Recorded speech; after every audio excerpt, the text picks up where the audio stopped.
the BMI, and then we are classifying the obesity class, and then we are talking about the risk of lifestyle related or obesity related diseases.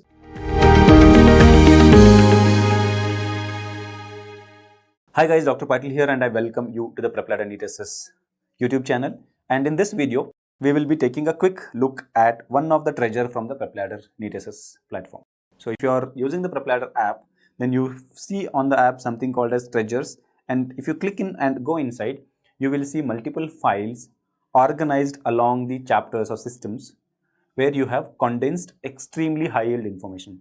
I understand detailed discussion of those information is covered in the video modules and the notes, but for a quick revision, you can go to treasures. So today I am taking you to one of the treasure from the endocrinology and metabolism section, which is about obesity. Now, classification of weight and weight status into different categories of obesity is a frequently asked MCQ point. So this kind of summarizes all that you need to know about it, right? So we are looking at the BMI, and then we are classifying the obesity class, and then we are talking about the risk of lifestyle related or obesity related diseases. So a patient is said to be underweight if the BMI is less than 18.5 kilograms per meter square. Someone will be said to be healthy weight if his BMI is in the range of 18.5 to 24.9.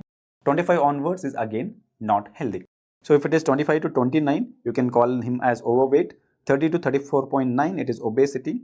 That is obesity class 1. Then 35 to 39.9, it is obesity class 2. And 40 plus, 40 or more than 40, you can say obesity class 3 or extreme obesity. So even overweight patients have increased risk of developing obesity related disorders like hypertension, diabetes mellitus, osteoarthritis, and the risk keeps increasing as the BMI or the obesity class keeps ascending up. Subscribe and press the bell icon so you never miss an update from PrepLadder.